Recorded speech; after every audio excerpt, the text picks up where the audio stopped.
Good evening, everybody. Thank you for coming to the Chicken Street Theatre. Before we start, I would like to acknowledge the traditional custodians of the land on which we are standing, the Garigal people of the Eora Nation, and pay my respect to the elders, past, present, and emerging. Welcome to Tideline by Mouawad. This play was 3 years in the making. It got cancelled twice because of COVID, and the third time because the theatre closed down because of COVID. So we're lucky enough to have it here at Chippen Street. We have 3 more shows to go, and we've had a wonderful run so far. We hope you like it. Don't forget to turn off your mobile phones, and remember there's a warning about the play as it contains sexual content, violent descriptions of the war, and coarse language. It's also very funny and absurd, so don't freak out.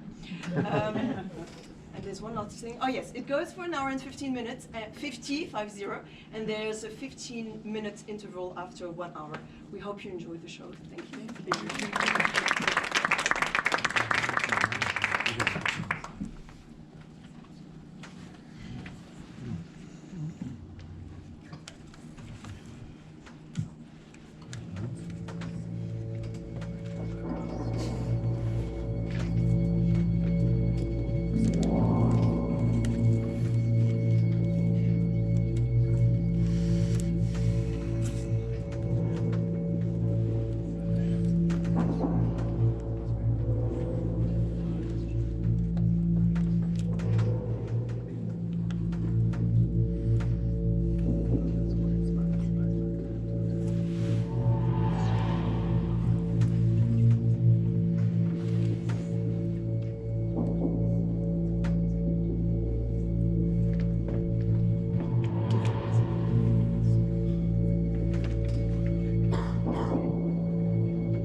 I was so desperate, Your Honor.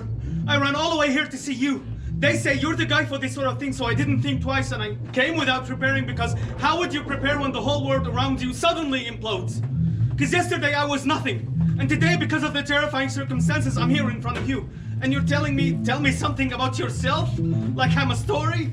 But I'm not. I'm just a guy, or I don't know, or I've never known. And now I have to do what I have to do, so I'll try my best to give you a sense of who I am, even that there is stuff that I don't know about myself. But what difference does it make what I do and I don't? Telling you a lot or a little requires time. So let's start with one true thing. My name is Wilfrid, and I'm under a lot of pressure because of the laws of nature, which are about to start attacking from all sides. And the whole story started just 3 days ago. And it started in a remarkable way. I was in a bed with a goddess whose name I couldn't really remember, Anna or Julia. But that doesn't matter, since she didn't remember my name either. We were going at it, and it was amazing. I called her Chantal, Vanessa, Deborah, Lakshmi, Siobhan. She called me Matt, Frederico, Jeremy, Mustafa. She also called me Brad and Jeff. It was amazing that we were going at it, and it was exactly how we wanted it. And that girl, she had an ass like you wouldn't believe, Your Honor. Trust me, Your Honor, I had my hands on quite a few. I don't want to go into much details because obviously it's not the time or the place. But what I want you to know is at that very moment, I was enjoying the best fuck of my life. It was good. It was gelatinous. It was hot. It was fucking hot. And right when I came, the phone rang. It felt like I jizzed 3 rings, Your Honor. So without bothering to think or even pull out, still inside her, I picked up the phone and I answered. I don't believe in fate. There's so many people who doesn't believe in fate. I don't envy them because I don't believe in fate either. But that phone call, 3 in the morning, as I was blowing my load, to tell me that my father had just died. If that wasn't fate, what is it? For fuck's sake! Otherwise, what sense would bring, hello, come your father's dead, would have? So I hang up. But it's useless, I'm still hanging there, so I hang up again. But you can keep hanging up over and over, But the dial tone will never be the same, and you're stuck with "Bring hello, come your father's dead" ringing to your head forever. You have to go identify the body. The body was at the morgue. The morgue was closed due to technical difficulties and won't be open till 7 a.m. So you have to wait. But how can you wait when the world is collapsing? I didn't want to stay at home because of "Bring hello, come your father's dead." I didn't want to be anywhere anymore. So I went out to find us somewhere else, which is really hard when your heart is in your mouth, which is a stupid expression.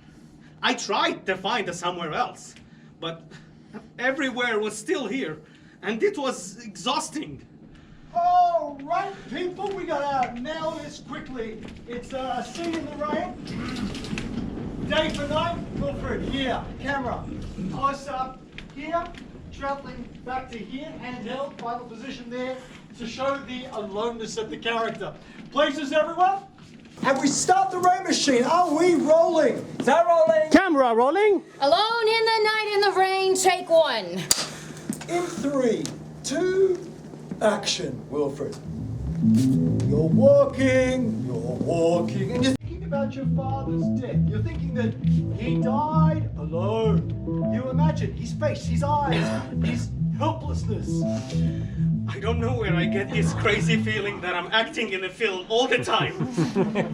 Wilfrid, I don't exist. I know that perfectly well, but do you know with absolute certainty whether you yourself exist? Walk, Wilfrid, walk, and think of the person you're now becoming. Exactly. I wish I was the person I was yesterday. I am the director of this film. Like everyone, you and I have so many crucial ideas, so many metaphysical thoughts that the world seems bland. The film we're making, for instance, is already meaningless. We've been stripped of all memory and can't remember what we've shot. Everything seems pointless, but we must keep filming to break the lock on our life. Walk, Wilfrid, walk. If only I could walk fast enough to lift off. Run. Fly from here. From this very moment. But nothing! Nothing. The streets were frozen and deserted. And there was no one to help me forget that I become what I've become. I kept on hearing, "Bring hello, come your father's dead." So I walked. And the only place that I could find to distract myself was in a booth, in a peep show. So I unzipped my pants, and there was no going back, and I gripped myself like I was clinging to the last hope on earth. But hope always arrives from the direction we least expect.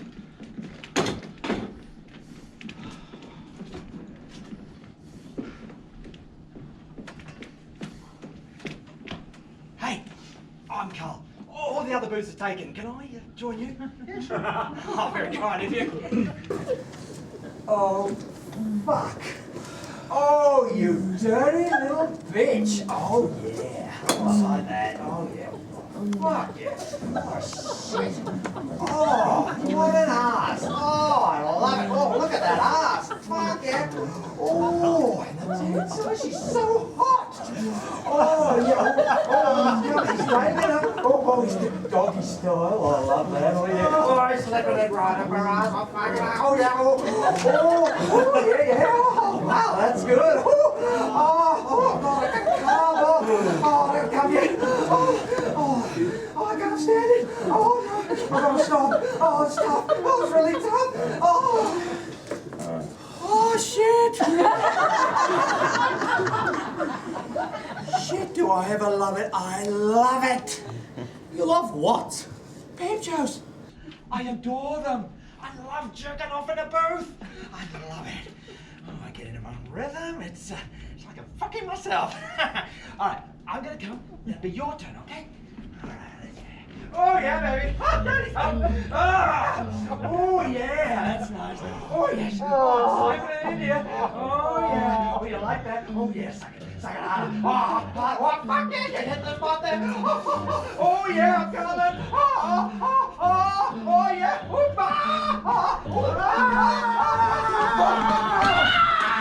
There, die, eyes omnivorous, heart perfidious. I saw you in your filth warned you! Die, Black Star! Die! Where am I? Oh, I see myself awake. Could I be dreaming? No, I am not dreaming. I touch and I believe. And you? Who are you? Angel or devil? Speak before I strike you down. My name is Wilfrid, and my father is dead. If your heart be as noble as your eyes, save me, for I am lost. Who are you? I am the knight Jeromolans in the service of Arthur, my ailing king.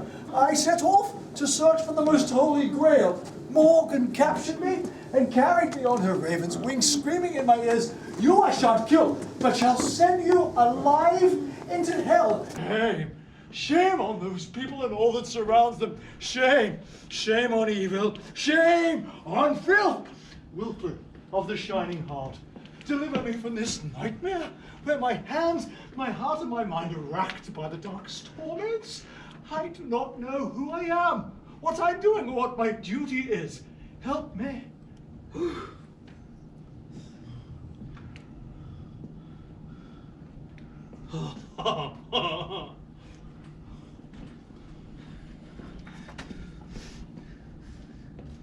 Take your sword, Jeromolans, and strike, and say a prayer. Maybe you will travel away from here, and take me with you, far from here, far from death without meaning. Take your sword, Jeromolans, and strike! I am a knight before God, and I come from a world that does not know cowardice.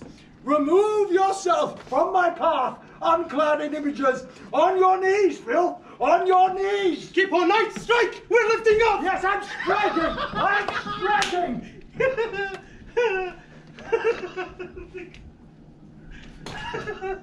Oh! Oh, that was good.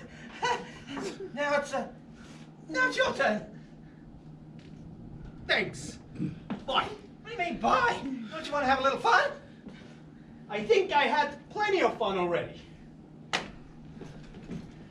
The sun was rising, and so was my despair. I wasn't going to wake up. This wasn't a dream. If only I could negotiate. But no, there's no way to argue, beg, or even to be heard at all. Just shadows. Nothing but shadows. Go away! I don't want to see you anymore! What will you do without us, Wilfrid? And what will we do without you? How to shut off a camera that keeps spooling an endless strip of celluloid. How to stop memory. How to go on without going on with the film. What film? What film? If this was film, it would feel beautiful. There would be an audience. There would be music. But there's nothing. Nothing. Just a soundtrack without a stop button or even pause button. A scratched CD that keeps skipping that bring hello, come your father's dead, enough to drive you crazy. And you? Who are you? What do you want? I'm you. What do you mean you're me? I'm who you were yesterday. I'm not crazy, Your Honor. I'm simply telling you out loud what happens to everyone under their breath in a moment like this. They talk to themselves at the risk of seeming like a mental case. I wasn't a mental case. And I don't know why I'm so devastated. Maybe it wasn't my father who died. You hear all these stories about homeless people who get killed and they steal wallets and get killed with other people's IDs on them, which will lead to a hell of a surprise to the blubbering family. I wasn't blubbering. I didn't even know what my name was at that point. I don't know if you're like me, Your Honor, but this is the first time that I've lost my father. And I didn't know how to behave. People tell you so little when you're young, so when things come crushing down, you're in deep shit. When I got to the morgue, I wasn't in tip-top shape, as I'm sure you can imagine. Hello, hello, hello. Please excuse the smell, we had a bit of a gas leak. It's a bit early for this sort of thing, but before I can give you the slightest detail, you'll have to identify the body. You're the son, correct? There's quite a resemblance. You knew my father? I did the autopsy. You look like him. Come. Are you sure it's necessary? If you want to claim your father's body, you'll have to identify him first. You just said that I look like him. You'll see. It's never as bad as one imagines. It's only a corpse, a bit like the chicken carcass in your freezer. I'll just uncover his face for a few seconds and it'll be over. I can't. I can't. I won't be able to give you your father's body. But I'm telling you, it's him. It's him, but you have to identify him. Here, I'm looking at him and it isn't upsetting me at all. No kidding. You spend your days up to your eyeballs in cadaver juice. But me, knowing that my father is laying here naked, I can't take it.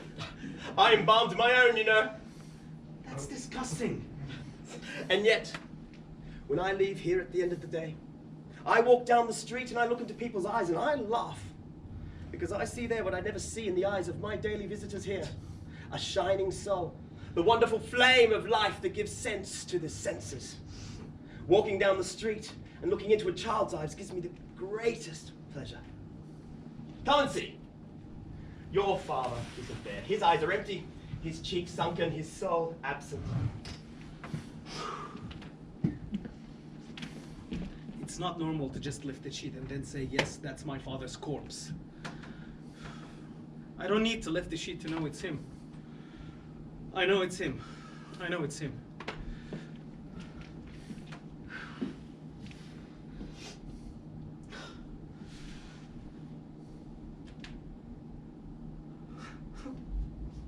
It's my father. It's my father. It's horrible here! I'll walk you to the door. I would like to have a moment alone with him. I'm not allowed. I'm not gonna eat him, you can trust me. I'm very sorry. You're not gonna prevent me from being alone with my father's corpse. I'll have to ask you to leave immediately. Never! I'll have you forcibly removed. No force will be able to remove me from here, because I have a secret weapon. An invincible friend! That I'd like to see. All you have to do is ask. Geronimo!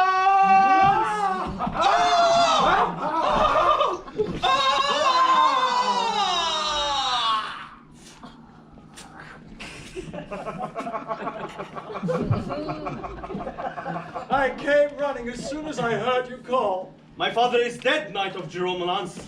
That is something every good father should do before his son. Is your father dead, Geromelans? My king is ailing. A dark melancholy has overtaken him. He is despairing. What are we going to do now? Wander forever, despising grief with all our might. Carry me away, Geromelans. I just want to die and be at peace. The morgue is a wonderful place. They take care of you with the most insane pleasure. Take your sword and finish me off. I can't take it anymore. All right, I'm going to kill you. No, just... Fear not, Wilfrid. A dream cannot kill. It can make things different, but it can't kill. Here, I'll prove it. Oh.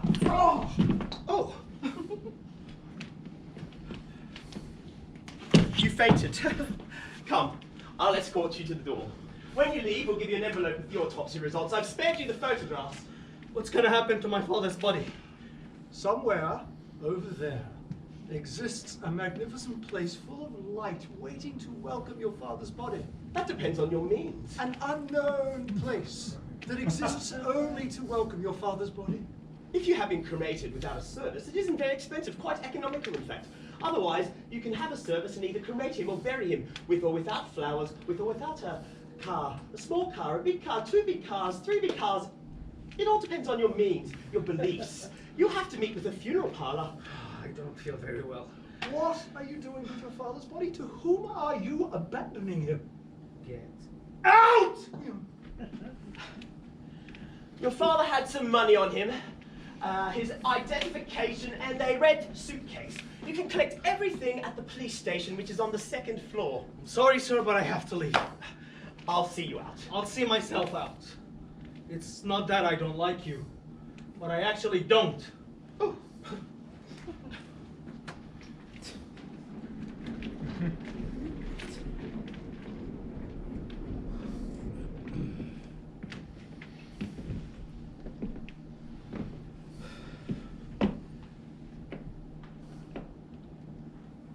I'm sorry about what happened at the ball. I didn't mean to be a jerk. That's all right. I didn't take it personally. You are going through a difficult time. You kind of came at an awkward moment. Are you joking? You keep summoning me. When I ask you to leave, leave! I'm sorry, but when someone summons me, they summon me. When I arrive, I am here to stay. I don't come and go. Deal with it. I might not be convenient, but then on the other hand, I've never let you down, right? That's true. But something was really wrong. When I was looking at my father's corpse, it felt like I was looking to an old suit that had no more purpose. And I was supposed to say, yes, that's the suit that my father used to wear. A pie in a face like that is enough to make you cry. When you were little, you'd get up in the middle of the night for a glass of water. We'd fight the monsters hiding in the hallway. The monsters were big and ugly. They were easy to fight. And we were always the victors. Now, I am a weary knight, and I do not know what to wield my sword against. You've grown up, Wilfrid, and the monsters have become far too powerful. My sword is no longer enough to comfort you. I don't know who I am anymore, so how would I know what's frightening me? When you're little, it's not that hard. All kids are afraid of outer space, or witches, or boogeymans. But now, what's hurting me? I hurt and that's it, and everyone is hurting and nobody gives a damn. What do you want me to say? My mother died bringing me to this world? My father died while I was fucking my brains out? I got it all backwards. I flipped a day for a night for a day, by killing my mother to sleep with my father. Nothing has any meaning after bringing a look and your father's dead. So yes, your sword is useless against all that. And to be honest, I have to say it. I don't know by what miracle I still have imagination to believe in you. But if you abandon me, all that will be left in me is a big, gaping hole that I will fall into and disappear. Wilfrid, I shall never abandon you. And I'll never forget you. How could you forget me? By forgetting me, you'd kill me. Wilfrid, I shall make you a knight's promise. Despite our heart's calamities, we will ever be true to one another. My friendship for you is so great that in spite of you, I shall remain your strength.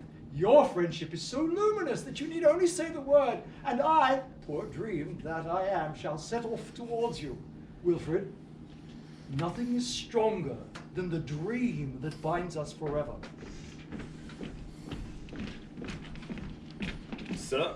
Hello, sir. Can I help you, sir? I was sent to come and see you. I want to come and see you. I need to see you. What is it regarding? Regarding what? It's for my father's effect. It's for my father. My father. Is it for a suit or a jacket?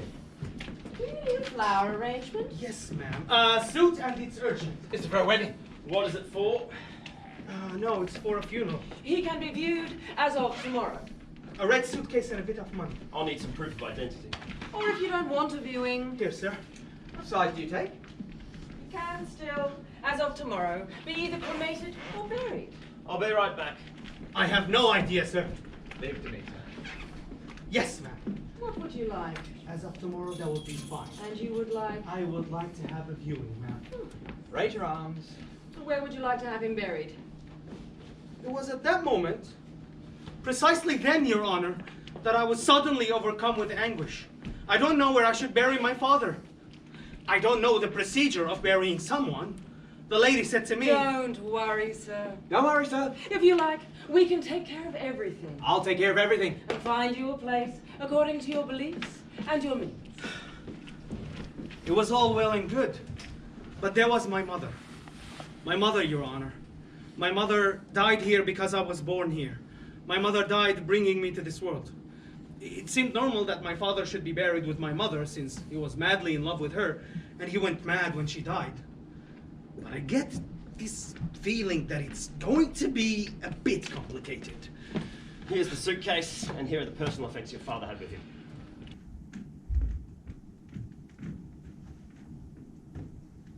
I went back to my apartment, and I phoned the family. I notified one of my aunts, who let everyone else know.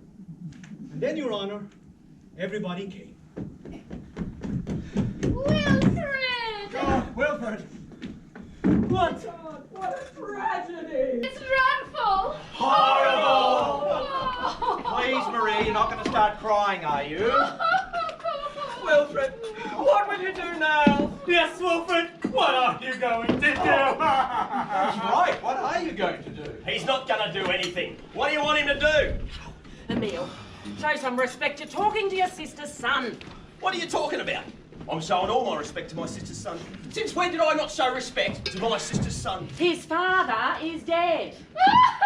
Oh, please, Marie, you're not going to start crying. I know he's dead, but what can you do about it? The boy went to the morgue, he identified the body, and that's the end of it. We're going to help him out so he can bury him, and that's all. We're not going to get our balls in a knot just because the guy croaked. He's dead. He's dead. Wilfrid, look at us. We are your family. Whether it's moral support or financial help, you can count on us. Absolutely. Wilfrid. Oh my God, Wilfrid, my poor child. Oh, please, Marie, you're not going to start crying. Is there anything we can do for you, Wilfrid? Yes! Oh, really? What? I would like my father to be buried with my mother. Emile, don't get all upset, please. I knew it would come to this. I knew it. Emile, please don't get all worked up. It's outrageous, unbelievable, scandalous, the gall! Emile, don't get all upset. Don't get all upset, Emile. Stop telling me to not get upset! It's upsetting me! Honestly, Marie, you're not going to cry, huh? All right, please have a seat. I know you didn't like my father very much, but if you want to help, please let me reunite them. Tell me I'm dreaming. But we liked your father a lot. Why do you say we didn't like him? We liked him a lot. That's a good one. Well, it's pretty straightforward. Everyone here is going to be buried with their husband or wife, right? Mm-hmm. Everyone here has his place already reserved at the cemetery, right? Yes. So why shouldn't my father Ismail have the right to be buried with my mother Jeanne? It's my mother who raised all of you. I don't get it. Every time I come to visit you, talk about my mother. How many times have you told me that she's the one who helped you get married? You, Auntie Marie, to Uncle Michel. And you, Auntie Lucy, to Uncle Francois. And you, Uncle Emile. How many times have you told me that without my mother, you would still be rotting in prison back in your country? How many times have you told me that without my mother, you would still be nothing? How many times did all of you told me how my mother helped you flee your country when the war came? How she helped you settle here? How she waited for all of you to get married before getting married herself? How many times? So it makes sense that we will do her this favor and let the man she loved lie beside her for all eternity. Don't be mean, Wilfrid. We loved your mother very much. Only what? Only nothing. Your father! What's my father? Well, your father was the worst kind of bastard there is. Come on, Emile! And as long as I live, he will not be buried with our sister. End of story. I don't know why we're arguing about it. We can argue about it for 10,000 years, but it won't change a thing. That man will never be buried in the family crypt.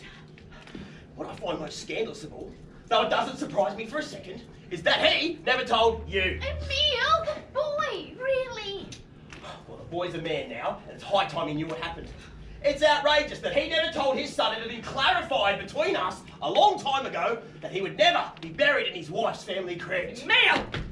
It was understood. Yes, it was understood. We had an understanding. It's true, we did. So, why didn't that bastard make his own arrangements before he croaked so he wouldn't piss us off? Emile? Emile! What? Emile, for heaven's sake. We have to explain it to him properly, don't we? He's standing there giving us shit about his mother. But he didn't know his mother. Did he know his mother? He didn't know her. Did you know her? No. So, why are you annoying us with details about how she was madly in love with your father? How could she have loved him? He was never there, always gallivanting around, always everywhere except with her. That's enough, Emile! You shut up! Are you sure you don't want me to shut him up? No, don't bother. He used her. He exploited her. Right up to the end. To the bitter end. Emile! Emile, I'm begging you. He was a bastard! And then this little moron comes and lectures us about what we should do to thank our sister. But you didn't know her, so shut your mouth. His father. He sounds just like his father. He didn't even teach you the proper accent. You speak like a foreigner with a foreign accent to the members of your family. What happened? What he did to you that will make you call him a bastard on the day he died. Wilfrid, your Uncle Emile loved your mother very much. What's that has to do with my father? Oh, we loved your father, only he was a little different, and he made certain mistakes that caused certain tensions between us. Only that wasn't the problem. What are you talking about? I have no idea. The fact is, there's no room in the crypt for a smile.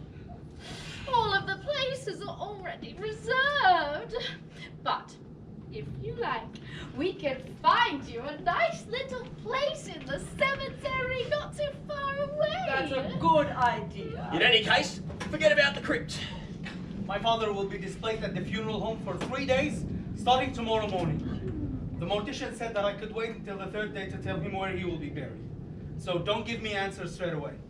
Think it over seriously, and we'll talk again. You don't understand that it's already been thought through. Emile, please!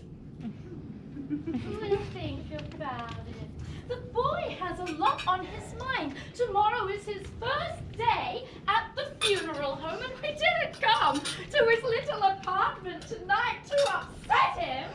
Are you happy with the funeral home at least? It's a funeral home. You can see him there. It's nothing fancy. Oh, but it's very nice for a funeral home. I say it's time he knew who his father really was. It's bright and cozy at the same time. He should know once and for all. The body isn't here yet? Oh, they're preparing it. Where on earth are you? What do you mean, where are we? Yes, where are you? We're at the funeral home. Where else would we be? Since when are we at the funeral home? Since a few moments ago.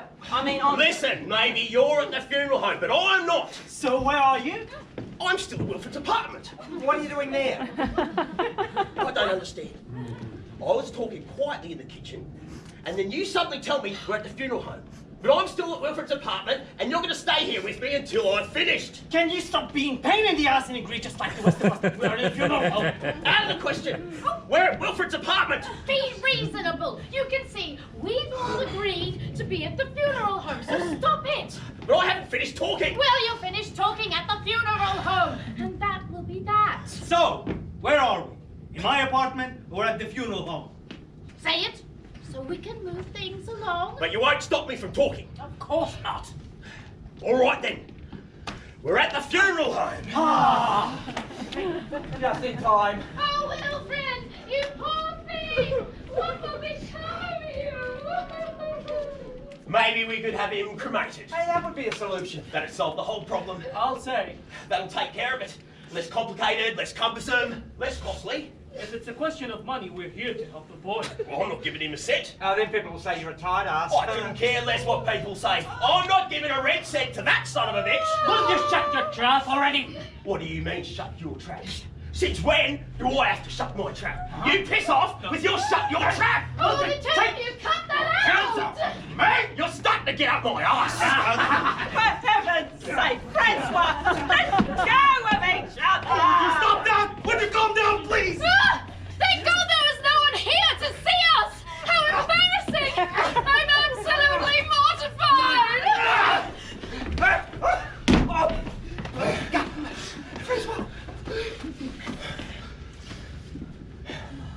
That's it. Now you're going to tell me why you don't like my father. Because he killed your mother. Don't listen to him, Wilfrid! It isn't true! It isn't true! Your father murdered your mother. She was too fragile to have a child. She knew that. She didn't have the constitution or the health. Your father forced her to keep the child. And he took advantage of her love for him to make her believe everything would be fine. He forced her to keep it, and a few hours after you were born, she died. And do you think he regretted it? Do you think he asked for forgiveness? Do you think he assumed his responsibilities? He abandoned everything and took off across the world, sending you the occasional postcard while your aunts and uncles footed the entire bill for your education and your upbringing. Now do you understand? Since when do you bury a murderer with his victim? Psst. Wilfrid! Wilfrid! Shh. Yeah? Shh. What the? I must be dreaming. We'll wait till the Vex returns, and then we'll make a run for it. But you're dead. You make everything sound worse than it is. So you're not dead? What difference does it make? None, except... Their backs are turned. Let's go! We'll explain later! Run! Dad! Dad, wait for me! Dad! Wilfrid, run, go, fly! Follow that untrodden path that leads to the abyss and jump! Jump into the abyss! Avoid the roads because all roads lead to the earth. Only the abyss leads to the dream. Jump, Wilfrid, jump! Wilfrid, look at us. We are your family, whether it's peace or financial help. Yes, ma'am. Suit and it's urgent. My request is simple, Your Honor. I'm simply asking the right to bury my father at his home country. Is there anything we can do for you, Wilfrid? His love is over there. He lived over there. I can go to his village high in the mountains and find a place to rest his soul. Dad, you have to choose. Dad, either her or the king, or we'll lose them both. All I need is your authorization, Your Honor. And now, I told you everything.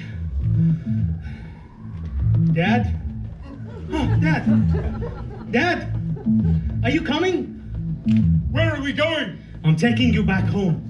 Oh. Scene 18, the blind man who reads in the middle of the night. Take 1. Sing, goddess, ruinous thing, Achilles' maniac rage. It hath roused 1,000 sorrows and hurled many souls of mighty warriors to Hades, making their bodies food for dogs and carrion birds. Sing, goddess, the sorrow of aged Priam at the feet of Achilles, son of Peleus, begging him to return the corpse of his son Hector. At the crossroads, we might meet the other! And I'm the blind man who reads in the middle of the night. Remember your father, Achilles. Respect the gods and listen to my lament. I had a son who guarded our people and our city. Yesterday you slew him. It was Hector. He's the reason I've come today to the Achaean ships to claim his remains. Respect the gods, Achilles, and have pity on me for your father's sake. Oh my, someone's coming. I hear the walker's footsteps, a strange walker. His step is weak, light. He's just past the village fountain. I hear him climbing the mountain. He's even staggering. He's not very happy. Those aren't Simon's footsteps, a visitor or a lost traveler. Oh my, he's coming towards me. The music was coming from here! I know the music was coming from there, Dad, but there's no music anymore. I'm exhausted, and I don't have a clue where we are. It's as dark as a bear's asshole. You know what we're going to do, Dad? What? You're going to play dead. Oh, if you'd put yourself in my shoes for a moment, you'd understand. Well, you're the one who needs to understand, Dad. You're dead. You can't afford not to give a damn. But me, my feet hurt, my leg hurts, and I have a headache. Who are you? Oh, God. I didn't see you. Funny, I'm the one who's blind. Well, it's so dark here, I didn't see you. Who are you? My name is Wilfrid. What village are you from? I'm not from a village. I'm from very far away. I've crossed an ocean. What brings you here? It might seem a bit obscure. Nothing new. I'm used to things being obscure. What have you come here for, Wilfrid? I'm a stranger here, but my father is not stranger. He's from this village. His name is Ismail. Explain. Where should I begin? That's always the question. What's your name? I am Wazan. Do you remember Ismail? Ismail. No. What about Jan, the girl he married? Show him the photo. He's blind, Dad. A girl from the village. She was from the sea, but they lived here for a while. Maybe. She was beautiful. That's vague. I only see when I touch. They fled the day the country were invaded. A lot of people fled then. Yes, but they went far away, to the other side of the country, even further, to a distant land. A man and a woman. They used to go for walks all day, every day, down to the sea. Such a long time ago. He's remembering! They would leave every Saturday in their Sunday best. You remember? Ismail and Gian. And you are the child she was carrying in her belly. You were trembling. A distant star just drew a few inches closer to tell us our lives are going to change. Why have you come here, son of Ismail? My father died 3 days ago, and I brought him to his village to bury him, to help him make peace with life. That's a heavy burden you've taken on. I'm afraid it's about to become even heavier. 5 days ago, a young man named Saeed died. To bury him, we have to open a coffin and inter his body with the body inside. Why? There's no more room. At the crossroads, we might meet the other! What's that? Simon, who's been shouting for 5 days and who sings at the top of her lungs, making all the villagers furious. You've come to a strange country, Wilfrid. Here, the old people are bitter and they don't want to hear anything, not music, singing, nothing. The old people are old and they want calm. But Simone sings her lungs out in the middle of the night because Simone doesn't care. Simone's skinny, Simone is ugly, Simone is alone, Simone is full of rage, and she sings loud enough to shatter skulls. At the crossroads, we might meet the other! And she shouts, and the villagers are incensed. They're on their way here, by the way. You'll see. They're rather peculiar, but you mustn't hold them against them. They suffered a lot during the war. Is there anyone who'd like to hear me say, "Here I am"? Wazan, no one can get any sleep. Saeed is dead. Who can sleep anymore? Saeed is my son. I want a proper mourning period for my son. Saeed loved Simon and Simon loved Saeed. Why is Saeed dead? You still don't want to understand. And Listen to her voice and you'll understand Simon. She's crazy! Yes! Crazy with rage. Wazan, the dead require silence to come out of their graves. That's right. If she sings, Hamdan will refuse to open his son's coffin. And then, what will I do? Those are ancient laws that have caused us much harm. But you are right. Those are our laws and we must respect them. So, let us allow our elders to respect their ancient laws, and let us allow Simone to respect her youth. Oh, she doesn't respect anything. She's trying to console what no one should be able to control. Who will console Simone for losing Saeed? She's coming back! Last night it rained. He's so cold! I don't know who you are, but I know one thing. I'm not you. I'm not singing for you. I've never sung for you. You are old and ugly. I'm not you. He's so What are you cold. hoping for? To bring the dead back to life? It's over. Everything's over. But not that long ago, you told me the war was something bad that had to disappear, that had to end so that freedom could finally be born. Well, now the war is over and I'm still in prison. You're still telling me don't sing, don't speak, don't dream. You're telling me, shut up, Simone, shut up! Shut up! I won't stop insulting you until you shut your mouth! Quiet! Listen to my voice. It's the song that reminds the living of the dead. He's so cold, he will rule the world tonight on the Saeed is angel. dead, girl, and you are singing. Yes, I'm singing. I'm shouting. Who was it that told Saeed? Saeed, you can't love a girl like Simone. Who said that? Who told him, Saeed, you love too much? He didn't know what that meant, loving too much. He couldn't conceive of being away from me. Since I love too much, I can run through the minefield. He took off like a madman. Saeed, I yelled, but he was running. I wanted to close my eyes, but I kept them open to stay with him until the end, right to the very end. In the middle of the field, he exploded. A burst of flames and blood, like he was spitting at the cruel face of his life.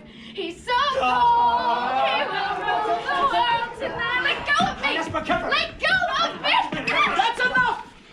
Go back home! was on, it's true. There's nobody left. Only the trees. Simone, in the villages down in the valley, you'll find some crazy people like you. No, for months I've been sending all kinds of messages, trying to build a network. I've thrown so many bottles into the dark river, the one that goes down to the villages below. Nothing. Nobody answers me. You're looking for a miracle, Simone. We all need a miracle.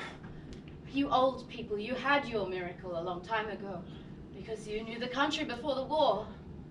I was born to the sound of bombs, but I know life is something other than bombs. Did you send any messages today?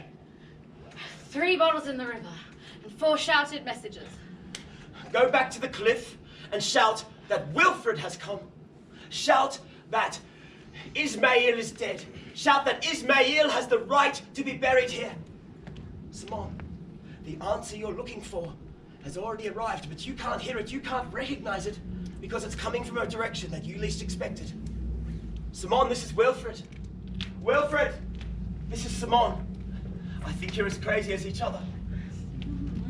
Are you coming? We're going to wake everyone up. Shout loudly so that everyone can hear. Shout that a miracle has come. Then come and tell me what happened.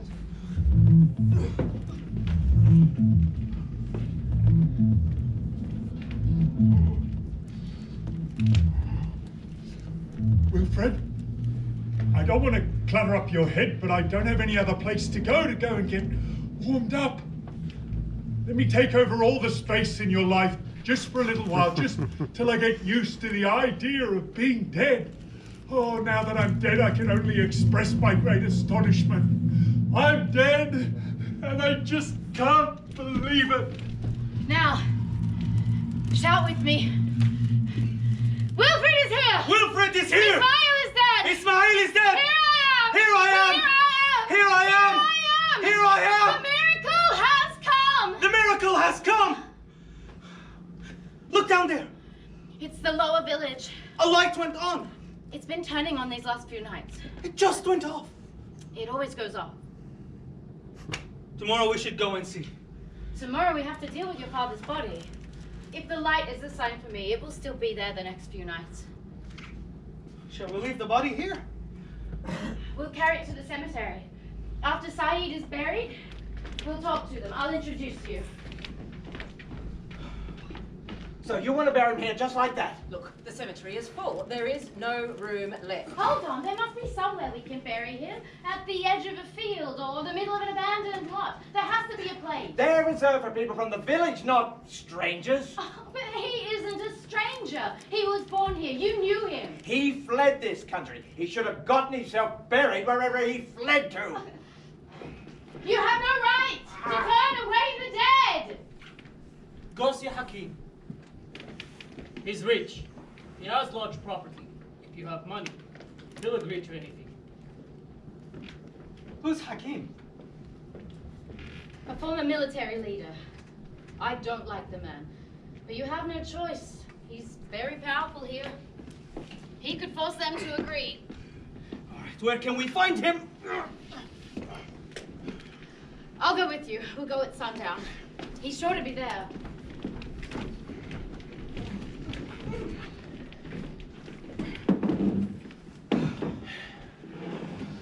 We're here.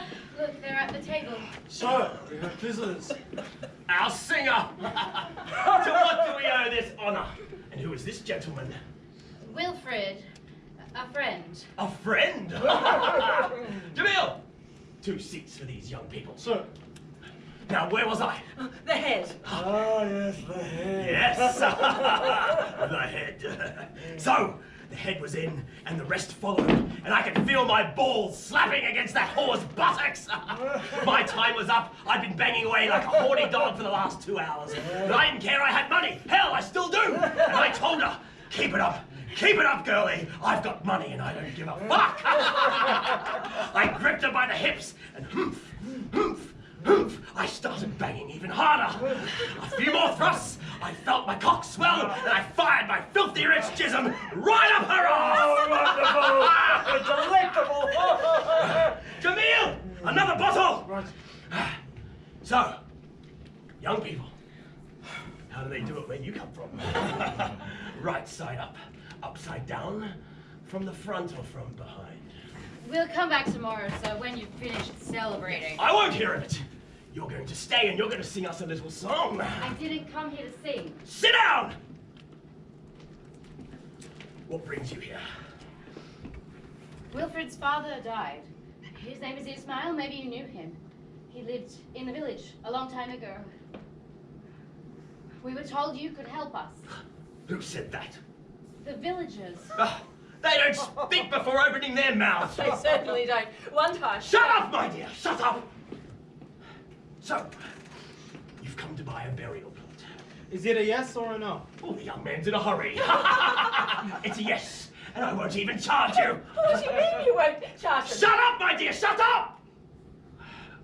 But first, I'd like to know exactly what I'm going to be burying in my garden. I'd like to see the body. That's fine. I think we can find other arrangements. People in the villages are killing each other to find some place where they can be laid to rest. And you're going to make other arrangements. All I'm asking is to see the body. I'm not asking for a cent. Where is it? It's outside. There's a body at my front door. Ha! Wonderful! Go and get it.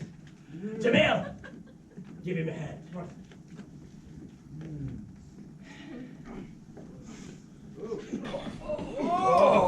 What a stench! Oh my God. Let's honor the house with his presence. Let's dance with the body! You're drunk! You don't know what you're doing! Ah! Dance, my friends! Dance! Make him drink!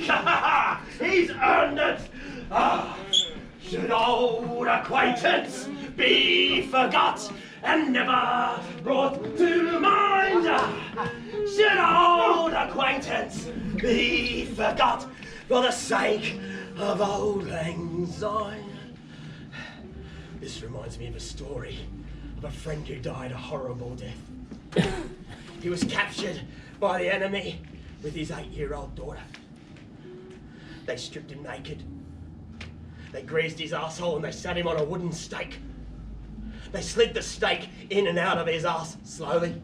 So slowly that in spite of himself he got a hard on so hard that his balls were about to burst. Then they hoisted up his little girl. Stop! And Stop! Spread her legs. Stop!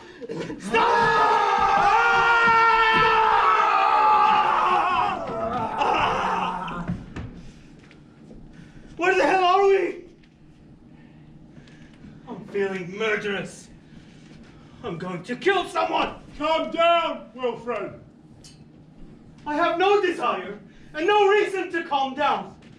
If you say one more time, calm down, Wilfrid, I'm gonna kill you again, Dad! I don't want to calm down. I don't want to calm down a bit. I want. I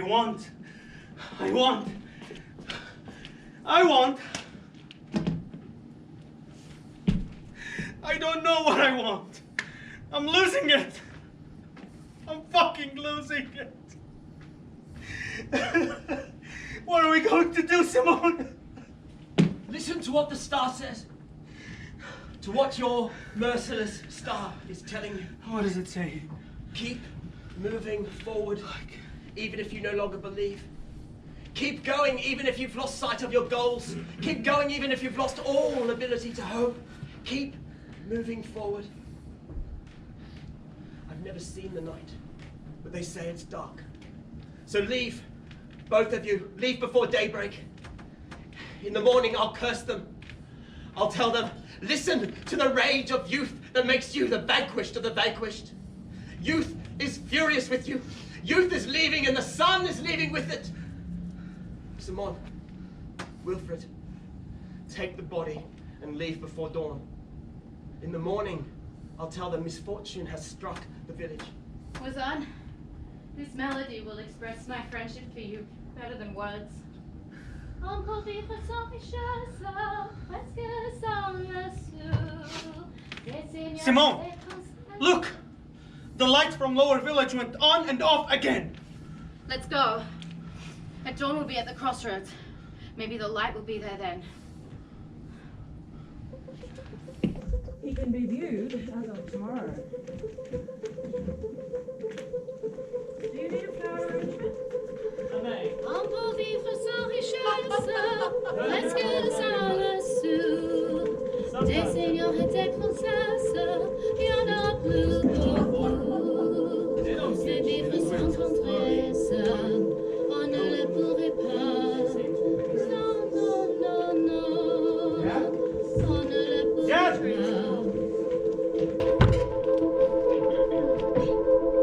Scene 25, the crossroads, take 1. Are you the girl who sings? I am. Are you the one who's been turning the light on? I am. What's your name? Ameg. I've heard he calls every night. Sometimes I found bottles with bits of paper in them. Messages. And everything mentioned the crossroads, that at the crossroads we might meet the other. So for days I've been coming down here, at the crossroads. I want to know. My name is Simone, and this is Wilfrid. What do you want? I don't know, I'm sick of everything. Aren't you sick of everything too? What do you want to do? Leave. To go where? Anywhere. To shout, tell my words, fill the valleys. To plant bombs. During the war, I planted bombs. The bomb I want to plant is worse than the worst bomb that ever exploded in this country. We'll plant them in buses, in restaurants, No. This bomb can only explode in a single place. In people's minds. What do you mean? We'll go tell stories. Everything they want us to forget, we'll invent. We'll say it. They'll be forced to smash our heads in. What kind of stories? Your story, my story. Everything we've never said out loud. They don't give a shit about our stories. They say too many stories, no more stories. We should blow everything up instead. Well, I'm going. I'm going to help Wilfrid find a place to bury his father. And then I'll find a way to tell people what happened. Are you coming? I'm coming. Your parents? Dead. Let's go. No, not this way. Yes. Let's go to your village. Let's find somewhere to bury the body. Forget the village. The dead has taken up all of the room. Let's bury it here, in the ditch. Listen, buddy. Even I get tempted to just throw him in the first garbage can that comes across. But I brought him this far, I'm gonna find him a decent spot. But there isn't a decent spot anywhere in the country. It's obvious that you're not from around here, otherwise you won't be so stuck up. Your father reeks. You have to bury him, period. I'm not just gonna bury him anywhere. Fine. See ya. I'll leave you two with your little corpse. Wait. Don't go. Come with me. We'll find a place to bury the body, and then we'll continue on our way. A peaceful place. We'll find one in the next village then. The one at the bottom of the valley, but not here. I'm not going back to any villages unless it's to kill everyone. Everyone. This corpse, I look at it and I see everyone who's going to end up just like him. I am telling you, the enemies are our parents, so we should not go back to any villages at all. We should disembowel our parents and leave their bodies to rot in the sun and take off to go all over and blow everything up. Break everything. Burn everything. We'll run them up along a huge wall. We'll line them up and we will scream at them. We will tell them that the evil they've done to us is worse than murder. We will tell them what they've taken from us is irreplaceable. They've killed the vision of our youth, of our most beloved miracles. We will tell them that they've taken away our playmates, and that, in their memory, will put a crown of their bloody skulls on our playmates' tomb.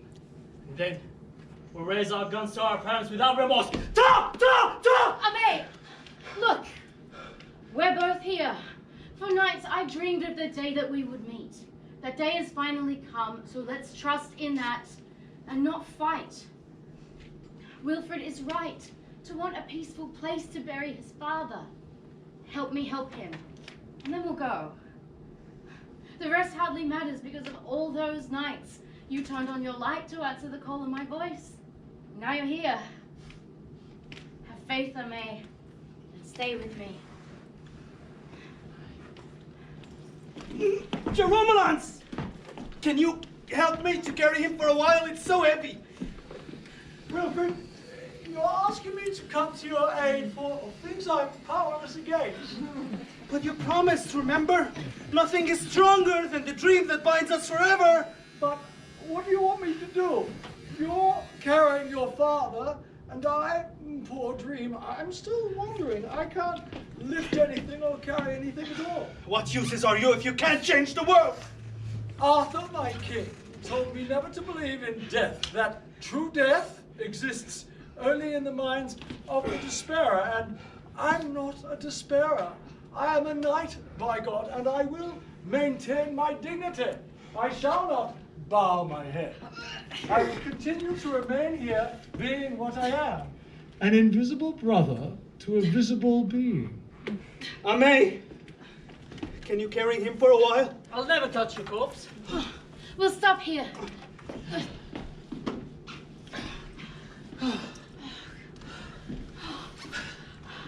Does it go downhill like this for long?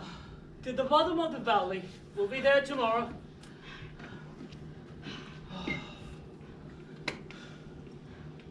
Dad. Dad, what are you doing? I'm nothing. I'm rotting. What do you expect me to do? What else can a dead man do except decompose? He's been in the broiling sun for 5 days. I'll pour my aftershave. It'll burn my face. Well, sun is going down, so go to sleep and zip it. Wilfrid!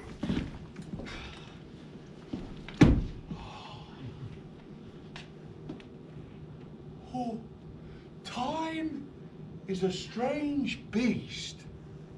When you're young, people tell you so little about life that we spend the rest of our existence struggling to understand what we'd easily grasp as children. Oh, a mouse. Mousy. Mousy, but here, little mousy. Oh, Wilfrid, look, the mouse is alive. Here, little mousy. Ha ha. Nibble my finger. Eat my spleen, my liver. Oh, all these living things around me that breathe and grow bigger and grow old. And me, dead. Giving off enough of a stench to make the stars shudder. And they're shuddering, they're certainly shuddering. Listen. It's quiet. The great stillness of the valley. It's time. The time has come to make this one single effort. Here I am. Here I am. Here I am. At the crossroads, we might meet the other.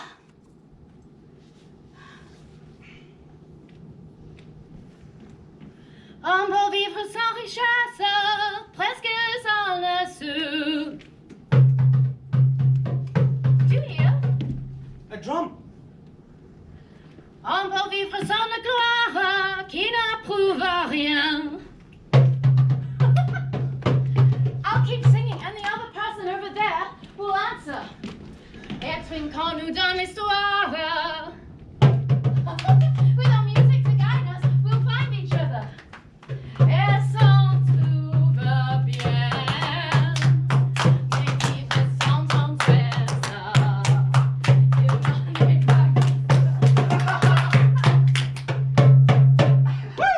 So you're the one who's been singing? Yes! I pictured you as very fat. My name is Sabe.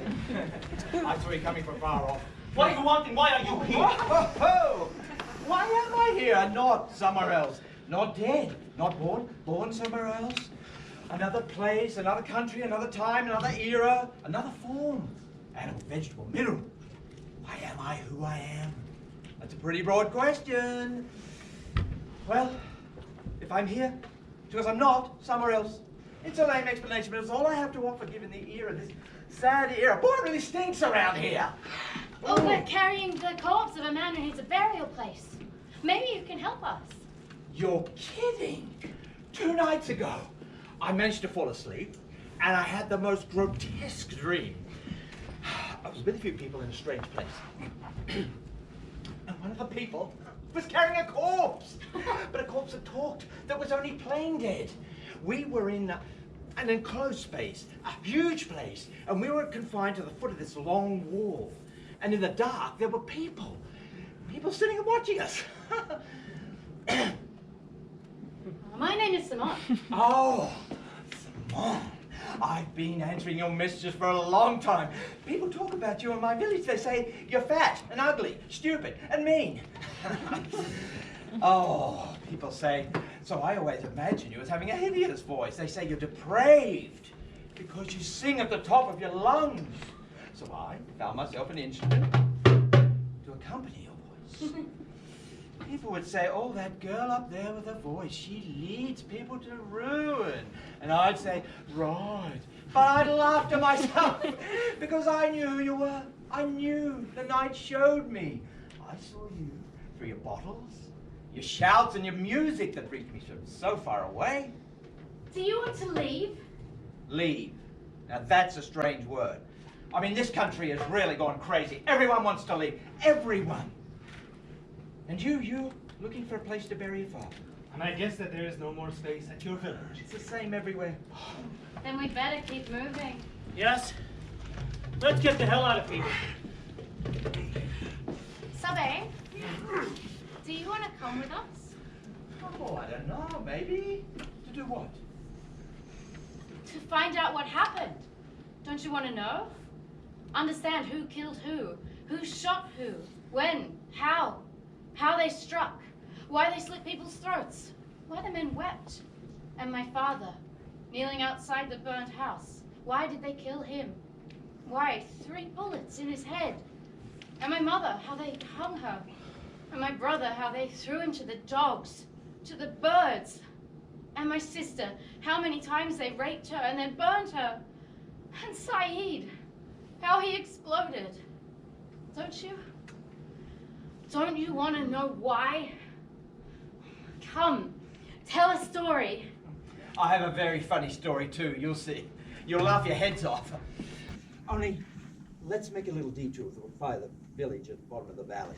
I have a friend there I've never seen. Every night, we laugh together. I hear him laugh, and I laugh. He hears me laugh, and he laughs.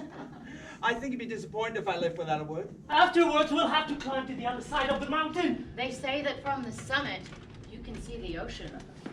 You coming, Wilfrid? Yeah, I'm coming.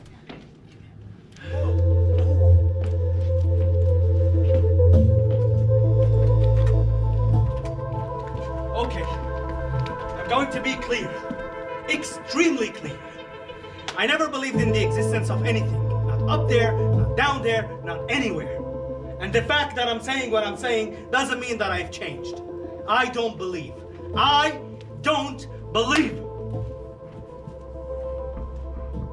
But just in case, if there is someone, I would like to ask that someone to do something and to do it quick.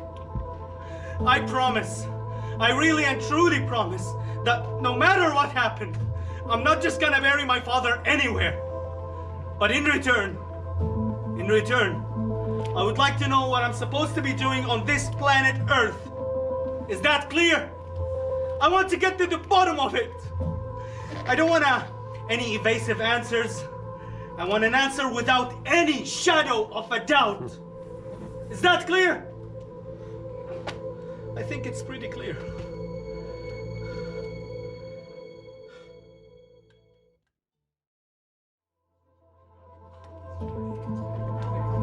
Scene 29, the rehearsal for take 1. Are you sure there's a village around here, Sabe? Every night the laughter comes from over there. But there is absolutely nothing over there. The road doesn't even go there.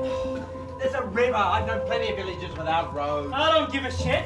All I know is there isn't any village around here. Then he doesn't live in a village. Let's wait till it gets dark. You, buddy, I have a feeling that we're gonna end up slugging each other. I like getting slugged. And I like slugging. Well, we're making a lovely scene. Sabe, we want to go towards the big cities. We don't want to get lost in the forest. We want to go to the big town squares to tell our stories. I don't know. Maybe. Maybe what? Maybe there are other things we need to do first. Like maybe find a place for me? Yes, maybe like finding a place to bury my father? If tonight, Sabe, your friend doesn't answer our calls, tomorrow morning, We'll stop under the first tree, we'll lay the body down there, and then we'll keep going towards the sea. Well, we'll see about the whole first tree thing. Good idea. We'll see. In the meantime, let's practice telling our stories in front of an audience. How? We're in a big square. We arrive, we step forward, we start talking. Let's try it. How? Imagine we're in front of an audience. But there is no one there. Imagine. What do you mean, imagine? Imagine. Yeah. Hey, it's not that complicated. Take me for example. I'm looking at my father's corpse, and I'm imagining him talking. You're a maid, aren't you? Yes, I'm a May and I come from the Blue Village. I know the Blue Village well. I used to play there as a child. Maybe I knew your father. What was your father's name? My father's dead. I'm dead too.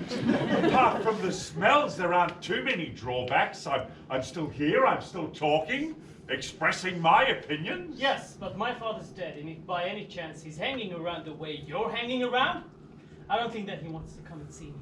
And why not? Because I'm the one who killed him. Yes, I killed him. My father. I killed him in the dark. But why did you kill him?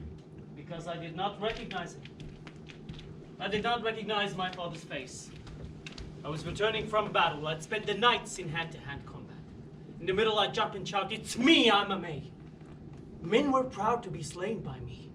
I'd slit their throats, staring into their eyes. I'd relieve them from their weapon, take off their shoes and throw their bodies to the dogs. I was returning home just before dawn. At the crossroads, I saw a man wearing a hood. He took a step towards me, throwing up an arm. I fired, I lunged at him, knife in hand, and I plunged it into his throat. Then to his side, finishing him off with 3 stabs to the heart. Tore off his clothes, cut off his penis, threw it to the birds. I mutilated his face and I left. By the time I got to the village, people ran toward me. Racing, they came to tell me that my father's body has just been found by a shepherd coming home with his sheep. The body was there. I recognized my handiwork. I stared and I understood. My mother saw me from a distance. At the sight of me, she started wailing and crying. She ran. Crazy, deaf to everyone cries of, "Where are you going? Where are you going?" Only the wind answered. She ran to the abyss and threw herself over. Mama, I yelled louder than I ever yelled. And darkness ever since, even during the day, even in broad daylight. I'm painfully aware of every passing moment. God created me a child and left me a child my entire life. Wilfrid, I shudder at the thought that one day you might no longer need me. Don't forget me, Wilfrid. Don't forget me. So that's my story, Simon. What use is it to tell a story like this to an audience? So that the names aren't forgotten, Ame. But no one needs to remember my father's name, my mother's name, especially not my name. You should trample it, forget it, burn my name. Listen! It's him! Who's him? My friend. A friend you've never seen. Unknown friends are the best. Behind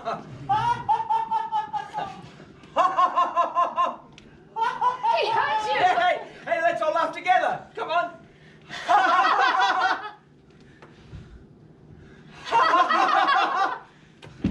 He's not answering anymore. Maybe he's scared? Of what? Let's try again.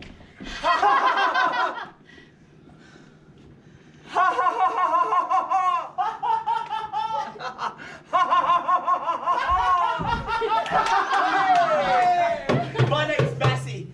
There's some old peasants around here who started a rumour about a girl who could turn you into a pillar of salt with a voice. It's like they were talking about a witch roaming the forest. You can imagine their faces when they heard you all, the music and the laughter. This is Salve, who you laugh with every night. When I heard your laugh ring out across the valley to come and greet me, it made the stars seem brighter, easier to read. I heard the laughter of a friend I knew nothing about, and it made me really happy. I'm happy now to see your face. I've brought something to eat. Oh, you know what they call people who break bread together? What? Bread brothers. So now we're all family. Where are you going? Towards the sea. To go from village to village. I'd be happy to go with you. Anything keeping you here? Nothing. Parents, friends. Friends disappeared, mother gone, father unknown, nothing. We're going around telling everyone what happened. Each person's story. You up for that? Yes. Hey!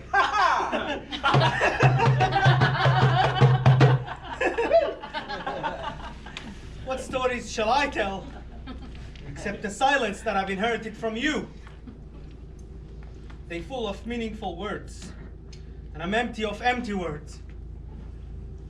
They've lived through a war. You know, I'm really starting to envy them, for they have lived through a war. At least they have something to say. But me, a guy who wants to bury his father. So what? Hey, Jeromolans! It's a good thing that King Arthur got sick. Otherwise, your story will be really dull. Wilfrid, I am a knight before God. Oh, shut up, knight! I don't believe in the film anymore. I don't believe in anything anymore. Don't take it personally, but I'm just sick and tired of dragging a dream with me so I'll feel less alone. It's pathetic. I don't even have what it takes to bury my own father. And it's all because of you. You, always lurking around my nights, around my body, around my nights! Wilfrid, I am a knight before God, and I was sent shut up! into this world by Morgan to endure the torments of the soul. Would you shut your face? But my heart is a diamond, and I will not bow before imbeciles, before the oafish, inept, lily-livered, hollow-hearted, addle-brained. I will not exit your dream. I will not make you into a cold and brutish creature. You shall continue to hallucinate in spite of yourself. You shall continue to dream. You shall continue your delirious ravings in spite of yourself. And if you refuse, you'll die. I don't believe you. You don't exist. And if you would never existed, I would be happier today. And you'd be stuck in your comfortable, everyday existence, completely mired, your member protruding in the noisy confusion of bodies, spraying your self-satisfied essence between some woman's thighs. For shame. I am a knight of God, and I have not invaded the soul of a scoundrel, one of those cowardly shirkers who shields himself behind others and whose happiness comes at the cost of other people's blood. Get back. Shall we keep going? No! We're stopping here. We're gonna dig a hole here. Right here. And we bury him here. And I'm going back home. Burying him here is out of the question. You can dig all you want, but you'll be digging for nothing. And what the fuck is it to you if I want to bury him here? This place has no meaning for any of us. I'll help you. Don't listen to them. The fact that you even asked that question means that you won't understand the answer. So all I'll tell you is, the first night you're gone, I'll come back, I'll dig him up, and I'll carry him to a place that does have meaning. Ignore him, Wilfrid. Just dig. This is your father's body, and you can decide to bury him wherever you want, but well, think about it.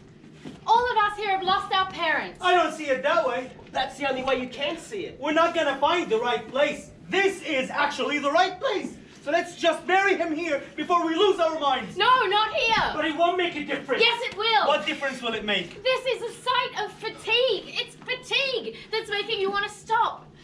Somewhere there's a still unknown place to receive your father's body. Just dig. Wilfrid, let's get out of here. They can do whatever they want. They can dig all of the corpses on the earth. They're not thinking clearly. They are so obsessed with the delusion of finding a perfect place, they cannot see the sacrilege of keeping a dead man among the living. Let's get digging. Amay, there's no greater sacrilege than killing one's own father. But you're blind. You're just too blind. You're the ones who are blind. I can see. And yet you didn't recognize your father when he appeared before you at the crossroads the day you shot him. He was standing in the sun, a hood over his head. Today my eyes are clear. That's a lie. You were blind then, and you're still blind now because you can't see that here in this body lies your only chance at salvation. Shut up right now! Oh, you can yell all you want, Amay. You can leave too. You can stab us all to death since that's what you know how to do best. Take our shoes off our feet and throw our bodies to the dogs, the birds. Just go. You won't have to bury anyone, and we won't have to put up with your crap anymore. I know murderers like you. I know you well. I've seen you everywhere. I'm happy to keep him, the corpse, because the corpse of a father that still has a head on his shoulders is a real miracle. A miracle. Smells nothing, actually. I like it. I find it almost reassuring. It reminds me that the body's still here. Not lost, not stolen, not burned. Oh, but you wouldn't understand that. Because you're the one who does the killing, who throws bodies to the dogs. But like you, I was a son. And my father, I feel like I'm seeing my own father. Simon? We gotta imagine we're in front of an audience. I'm standing and telling my story.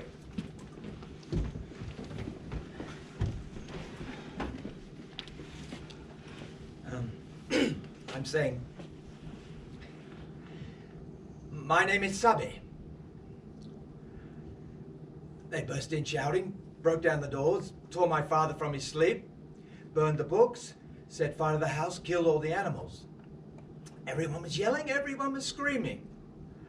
They took us to the playing field, spat in our faces, raped my mother in front of my father, beat my father in front of my mother, put their cocks in my mouth in front of my mother and father who were screaming. Shut up, they said to my father and smashed his teeth in. Since you're the one who writes, let's see you write now. And they cut off his arms. Write again what you know how to write. Go on, write with your feet since you've no arms left. Go on, write. And then they cut off his legs. So you don't want to write anymore? Go ahead, write with your tongue. Go on with your tongue, write. And then they sliced off his head. And in that unspeakable madness, I started to laugh. Can you imagine? One of the soldiers shoved my father's head into my hands and I laughed. Then they grabbed it, threw it on the ground and started playing soccer with it. I laughed. I was laughing. My mother at my feet. I was laughing. I laughed. You hear what I'm saying? Simon, before we go tell anyone our stories, we have to bury this body. Amen. Whether you like it or not, this corpse is the body of your father. Stand up. Stand up, my friend. Open your eyes and see in him the father who disappeared, the father who was murdered, the father covered in blood. Let's find him a place and lay him to rest once and for all. We'll leave there free, amen. Free, free. And we'll lay a stone with the names of each of our fathers. Where can we go? To the sea.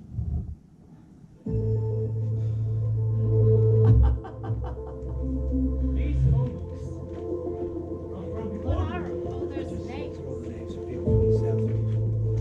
Take this. Mine contains the name of Anywhere on Constant lived by the sea. What What use do you are want to do? You shall continue to dream. You shall continue to hallucinate in spite of yourself, and if you refuse, you'll die. In this one are the names of those who live in the east. What is it going to be dead? It won't be dead anymore. Oh, shepherd. Dream. Death. We are nothing, knight. What we seek is everything. Take it from a dead man. Easily said, but not easily done, I tell you. Take it from a tree. Oh. They're all asleep. So quiet all of a sudden. I guess a dead man talking to a dream isn't exactly deafening. You hear that? What should we do? What can we do? I'm dead and you don't exist. The voice, it's getting closer. Muriel, Catherine, Layla, Celine, Samia, and the other Samia from the Cohen family, and the one from the El Amar family. Samia El Amar from the Monastery of the Moon Village, found raped with a throat slit on a white boulder. I'll remember your names too as long as I need to. Samia, Samia, Samia. Oh, would anyone have a pencil I could borrow? Oh, what? A pencil. Adba Abu Qasr Halim, Mika Abu Qasr Halim, Charlotte Abu Qasr Halim, John Abu Qasr. Please, it's quite urgent. And the dead from the Stone Village. Elaine, Mabel, Muriel, Catherine, Layla, Celine. I've lost mine. It's stupid. It's so stupid. Would anyone have a pencil I could borrow? Thank you. I have some papers. Oh, there's plenty of paper. With the pencil. I had to learn them all by heart. Learn what? The names. What Wait, names? wait. Fadwa Abu Qasr Halim, Mika Abu Qasr Halim, Charlotte Abu Qasr Halim, Jean Abu Qasr Halim, the dead from the Stone Village. Elaine, Mabel, Muriel, Catherine, Layla, Celine, and the 4 babies whose names no one remembers. There. What are all those names? People. Their names are people. What are these? Phone books from the big cities. In the smaller villages, they didn't have phone books, so I had to do it all by hand with the old people. I had to sit them down and make them recite the first and last names of everyone who'd ever lived in their village, step by step, one by one, until the very last. These books are from various cities. Every city in the country. Here's one from the capital. What do you want to do with all these names? I don't know. I just collect them. It's become an obsession, recording every single person's name. But with the war, it's hard. I'm always worried about forgetting someone, like hermits in their grottos, or people who live alone on the shores of hidden lakes, and the newborns, the ones who come after I've gone. What can I do? These phone books are from before the war. They're the most recent ones. During the war, they stopped making phone books. What uses are phone books from 25 years ago? And what use is a name? All of these names? Most of them are dead or gone and nobody knows where they are. Screams and sorrow and grief, only ashes are left. And so the names. There are no monuments in this country on which to engrave the names, the living and the dead, united. Here is the monument. The only place where the people of my country slumber together is in the stillness of telephone numbers. I started with the names of my family. Beside their name, I wrote mine, Josephine. I'm Josephine. That was the first name I wrote. What were you doing in that valley? Is there a village down there? No. I've been chasing you for 2 days. There are people here whose names I don't have. In the upper village, a blind man told me of a resistance cell made of shouts, singing, and messages thrown in the river. What's that? Simone, who sings at the top of her lungs, and Wilfrid, who's seeking a place to bury his father. I'm Simone, and this is Wilfrid. In the upper village, I asked, have you seen the girl who sings? She went off to gather people, and no one wanted to answer me. They said only crazy people follow crazy people. I wanted to know who'd gone with you. So this is where the crazy people are. Yeah, well, we're crazy, but their reasoning is the reason we're crazy. Hey, right, I'm Sabeh of the beheaded father, madman of the village from the valley. I'm Massey, an angry madman with no roots, no past, nothing. I'm a May, crazed from his father's blood and his mother's death. Look! Here's my father's name! Well, let's go. Let's go, Josephine. We're headed towards the sea. Oh, that's the way I'm going. I'll guide you.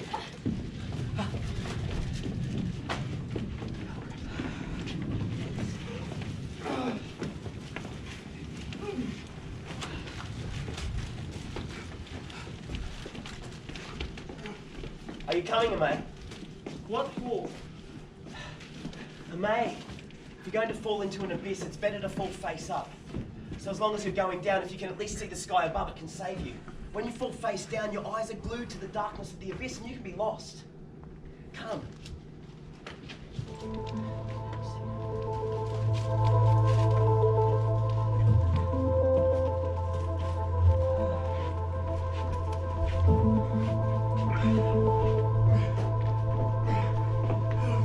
This rain isn't good for me. The dampness will work its way through my skin and then all kinds of mold will join the party. And then I'll become completely oozy and crusty and disgusting. What are you talking, Dad? You're rambling. I'm not even listening to you anymore. Oh. Listen! Birds!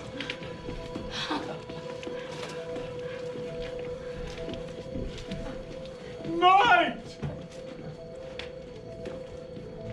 Why does my son speak so harshly to me? It's the times. The dead don't get the respect they used to. Oh, this is so complicated. You can say that again. So tell me, what does he dream about? He sleeps poorly. The moment he closes his eyes, it's the void. Oh, what a situation. To be dead or to be a dream? What's the difference? No difference. So Nothing. well, Yes, well, meanwhile, I'm not getting any prettier. the laws of nature are merciless. Why don't they just leave me to bleach in the sunlight?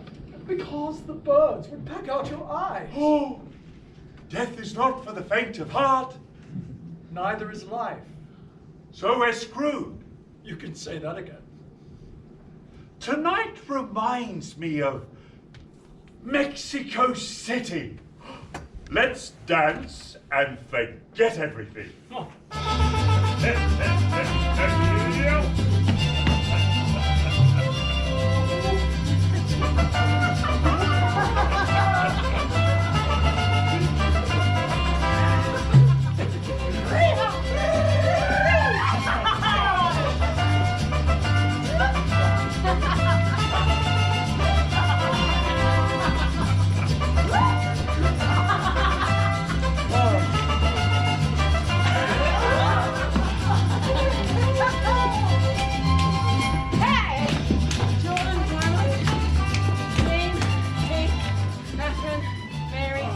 Kirsty, Nicholas, the Jahjah family.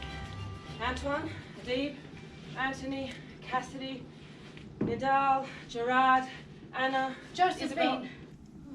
Sorry, I've learnt so many names by heart. I can't sleep anymore without reciting a few, like a lullaby for the lame and weary, because it's hard to go on when there's no one to say your name. Simon, Simon. Do you hear how that sounds? Sometimes I would say my name for over and over as I walked, because there was no one else to say it. Josephine, Josephine, Josephine. Sometimes I feel like a ship sailing an unknown sea in the dark, with no harbour and no stars to guide me. What are you going to do with all your phone books, Josephine? I don't know. When I'd explain what I'm doing, people would smile at me and touch my hair. Once a man fell to his knees when he saw the names of his family in one of my books. A woman in the pomegranate village hugged me, and Wazan, the blind man, said, "I'm preserving a memory." He called me by a name I'd never heard. He said, "Safe travels, Antigone." I told him my name was Josephine, but he didn't care. He just waved again and said, "Safe travels, Antigone." When you look ahead, Josephine, what do you see? Oh, blood. And what is not blood. And us, long gone. And where we once lived, others seeking beauty and meaning in the midst of disaster. And finding no answers, they'll find our names. The names of those who 10,000 years earlier were vanquished. Where can I hide them? Who can I entrust them to so they aren't burnt, or plundered, or thrown away? I can't keep them with me forever. They're heavy. They are so heavy. We seem to have the same problem. Tomorrow we'll be at the sea. Comfort us, please, Josephine, with all these names. Your presence here gives meaning to our coming together. You're showing us our true selves by giving us back our names. Gabrielle Badhinter, David and Annie Gray, and the concierge who died of fear in the old folks' home, Madame Deborah Dubois. And without ever forgetting the sister who disappeared, the sister with the blonde look, Sophie Boutin, Mr. Sammy Ubat, Eliane Ubat, Melanie and Sahalia Ubat, Layla LeBlanc, and her brother Tristan, who hanged himself. Tristan Arthur. I've never seen the sea. Well, it's mostly a lot of water. Describe it.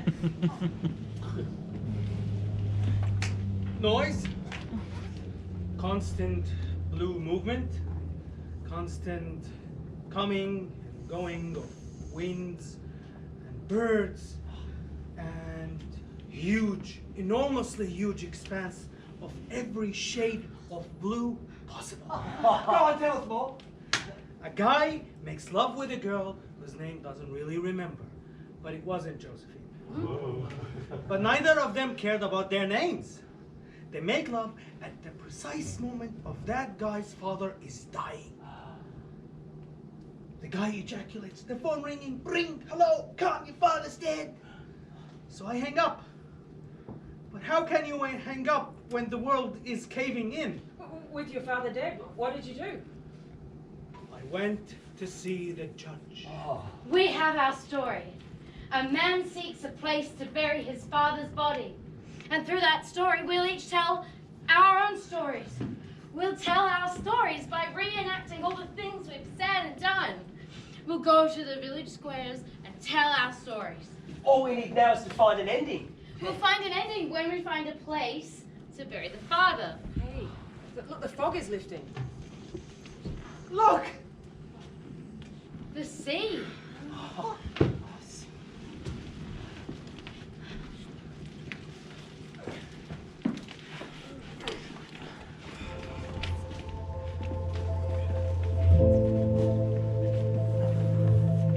When I was little, my father used to tell me a story about a knight called Jeromelats.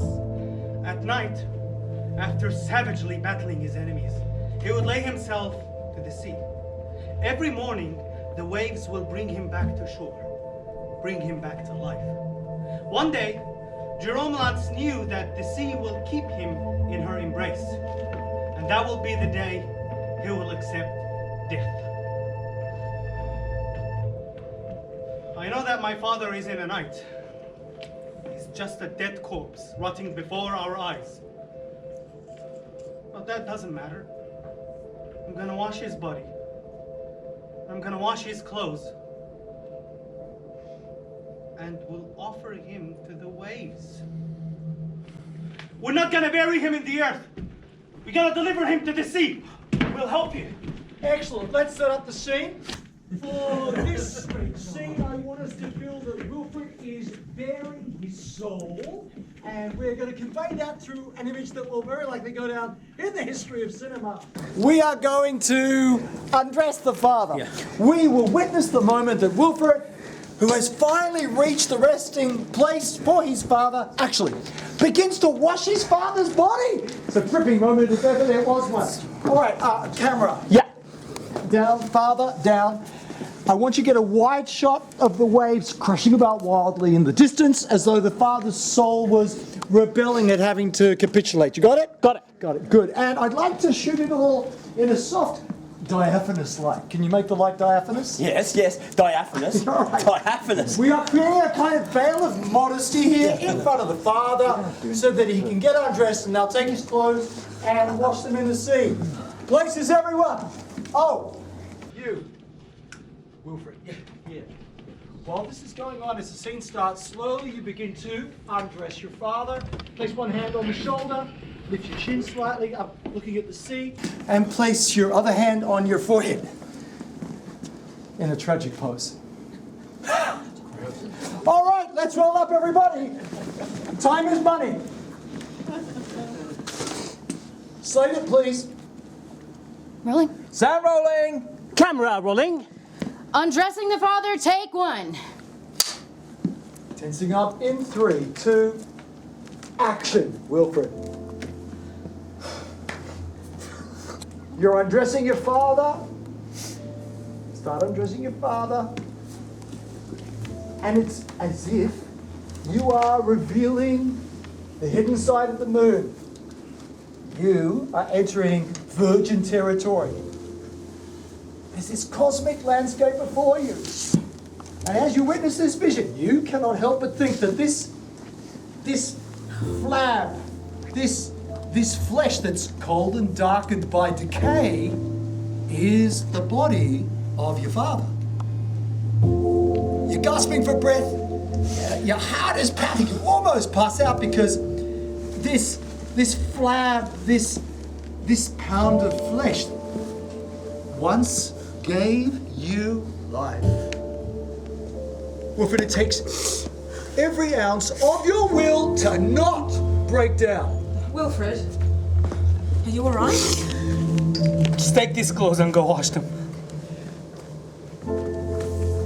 Excellent. Now, place the corpse in a dramatic pose.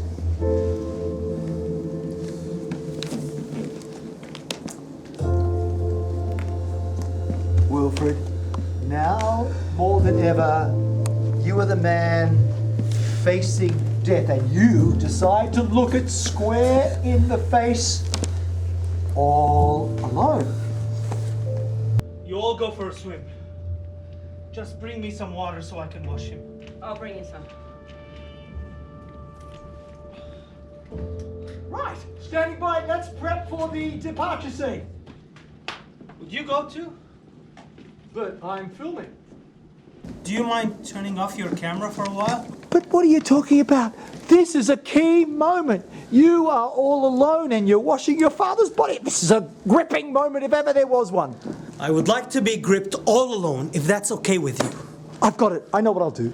It's all right. I'll shoot it, but from a distance. That'll highlight the intimacy of the scene. You will become the man facing life, confronting death. I'm off to change lenses. Don't worry about me, Wilfrid. No, I don't exist. You just carry on. They're having the time of their lives swimming. They're washing the clothes. Even Ame's having fun. Stay with me. You and I are the same. Me with my father's body, and you with your names. Stay with me, if you would like to. I like it. I can't see anything anymore. My eyes have shriveled. Insects have eaten them.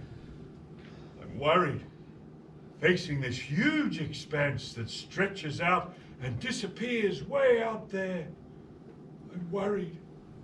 Wilfrid, not that long ago, I'd get up, go out into the street with a spring in my step and the thought of walking all the way to the sea. Oh, how painful the memory of such a simple gesture can become. Putting your hat on your head, rubbing your hands together to warm them up, dashing into a crowded bistro, ordering a coffee, pretending to be absorbed in mysterious affairs, walking down the street, meeting a woman, parting ways on a train station platform, being alone on the deck of a boat, striking up a conversation with a stranger, talking about the weather, being irresponsible, loafing around, sleeping till noon, not knowing how you'll make the rent, making a meal with friends, yelling at policemen, being calm, staying calm, having a child, staying calm, being alone, all alone, and dreaming. Wilfrid, is it sunny or cloudy? My eyes are rotted in their sockets and I can no longer see a thing. Is it day? Is it night? The water must be freezing. Wilfrid, I'm worried. What are you going to do with my body? Why did you choose to throw it into the sea like throwing a condemned man overboard, carried off by the currents? Oh, just before he drowns, he can still make out through the havoc of the waves the others, the living, the ones who stayed on the ship of life and are continuing on their way. I want to stay on land. I want to stay on land. I don't want to drift away. I don't want to be carried at the whim of the waves. A mangy dog, a piece of flotsam, torn apart, carried any old way to any old place. Torn apart by ferocious fish, by boat propellers, by the reefs. I don't want to. Sir, Yes, miss? would you be my father for a few moments? Very gladly, miss. I waited for you for a long time. For you and Mama, sitting outside our ravished house. I waited for you for a long time, but you never came. You were dead.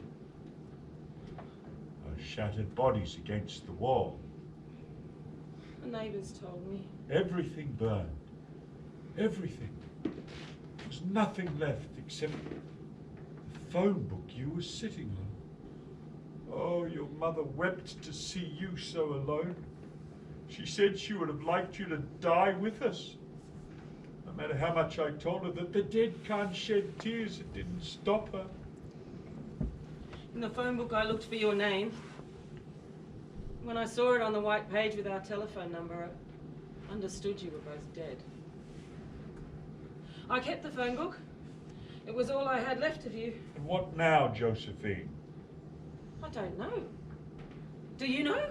I know that it isn't good to spend too much time with the dead. But when the dead won't let go of you, what do? Who is this young man, Josephine? Oh, this is Wilfrid. He's washing his father's body. He's going to bury him here. Good afternoon, Wilfrid. Hello, sir. I'm sorry about your father.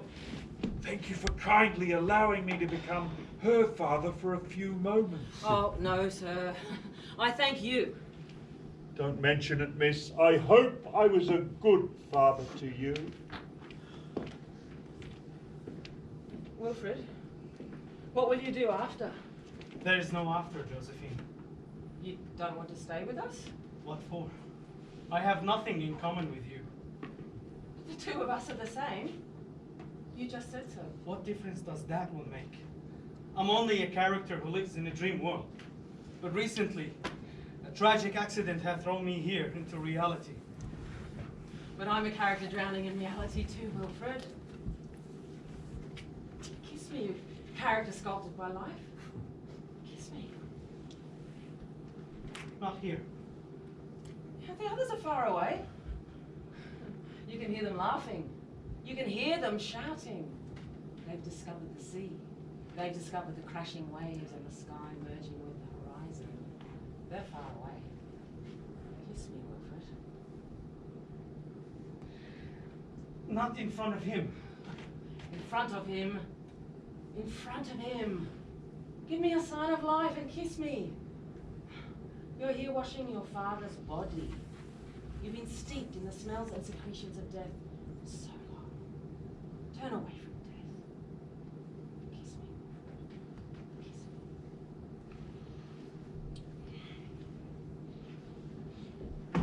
Oh, Wilfrid! Oh, we went swimming! Oh, the water was so warm. Even a man couldn't resist and dipped his head under the foam. I tell you, by burying this body, we're going to turn the page to a new life. Tomorrow we'll set off again. We'll walk along the shore to the next city, to the next country, and then, why not, to the next continent! What will we do with the phone books? Oh, we'll keep them with us until we find them a place. A place of their own. We'll bury them too. Oh no! Shit! Shit! Shit! We're not gonna spend our lives burying people and burying things! Look at the horizon! I wanna be just like the horizon. I wanna say tomorrow we'll do this, we'll do that. I wanna say in 10 centuries and 100 years. I want to say in 10 years, in 10 centuries. I want to say in 10 months, in 10 weeks, in 10 days, in 10 hours, in a moment. So for the moment, we're gonna start by delivering my father's body to the sea. And then, we'll take care of the phone books. Here. I've washed my father's body. Now it's your turn to wash your father's body. Oh, if only I was a white bird above the sea. Oh, I'd fly far and dive into the folds of light. I'd know true solitude. I'd finally know where the clouds go. I'd see the great glaciers creep together towards unknown places. I'd be in the secret of ancient things. Who are you? Circling around me with your eyes closed. Don't lower your head. I recognize you. You're the one who killed me at the bend of the road. Your hands drenched in blood. Your heart is exhausted. The world is exhausted.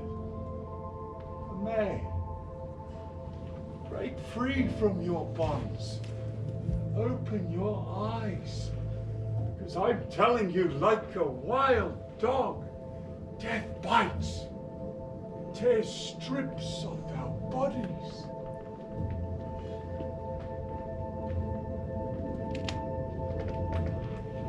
You too. I recognize you.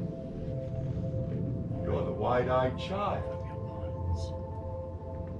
When the men dropped my head into bloody cave into a child's hands, you stood there, your eyes glued to the executioner. Free from your bonds. Sebe, you didn't look humiliated. You didn't look tortured. You remained cut off from yourself. My head in your hands, cut off. You have a diamond in place of your heart. But don't let anyone say after you're gone, oh, there goes the child with the serious gaze. He wasn't generous. His heart remained closed. Free from your bonds.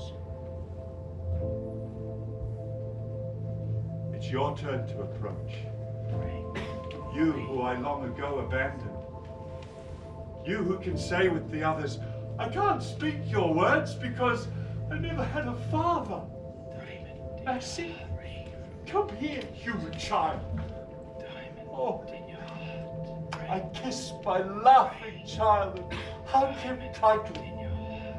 Oh, I hear the wind of the world whispering to us both. I'm leaving for good for the opposite shore. I'm leaving you. I'm leaving you. May your laughter set time ablaze. We'll meet again, father and son. We'll meet again, man and child. Diamonds in your heart. Day is falling. Light is falling. Life is falling. The tomb is calling. I'm the boat whose lookout is shouting, land! Now is my appointed time to dock at the harbor, but with no anchor to keep me from drifting. My heart fills with terror. You summoned me, Wilfrid. Yes. I know what it is you want to tell me. I know you know. Well, there's no need to say it then. I need to say it. It's over then. Yes, it's over. You've grown up. Look at me, Knight. Look at me. As of today, no one will ever call me their son. Today, there's a grief in me that I would never imagine. And I want you to become invisible, so I'll be able to face it head on. The dream that you are has been blinding me to life. King Arthur has been cured then. He washed his father's body with the water from the Holy Grail. His heart is much lighter. He's thinking more clearly. The wind is rising. Later, when we deliver my father's body to the sea, I want you to go back being the angel that you've always been for me. Once you're invisible, I'll sense you better. So you want me to just pack up and go? It's not that. What I'm saying is, I want to live. I won't stop you. I have to be alone. But how you manage without me? I don't have a choice. I can't leave you. Don't worry. I've learned everything you've shown me. I've specially learned how to die, which is the greatest lesson. And now, I have to learn the hardest lessons of life. And for that, I have to be alone, without a safety net. You see, it's my turn to step into the void, without a phantom to hold my hand, but with a spirit in my heart. Be that spirit. Be that star that my soul will be bound to. You see, I'm not asking you to leave. It's the opposite. I want you to leave so deep inside me so that we won't be able to see each other anymore. And later, when I die too, you will come, riding on your dragon, to carry me with you. And, as you say, we will slay them through the stars, killing the hairiest monster in outer space and laughing our face off! Wilfrid, even if I do become invisible, even if I am being drawn to the depths of the sky while your father sinks to the depths of the sea, even if this is the last time we see each other, Wilfrid, I swear to you, despite our heart's disasters, we will ever be true to one another. My friendship for you is so great that in spite of you, I will remain your strength. Your friendship is so luminous that you need only say the word, and I, poor dream that I am, shall set off towards you. Wilfrid, nothing is stronger than the dream that binds us forever. It's the end of childhood, Jerome-Lance. I will miss you. Look up in the sky, birds dancing in a glorious light. A diaphanous light. Yes, make the light diaphanous. The time for the last shot has come. Yeah. Did you got the camera? Yeah, I got it.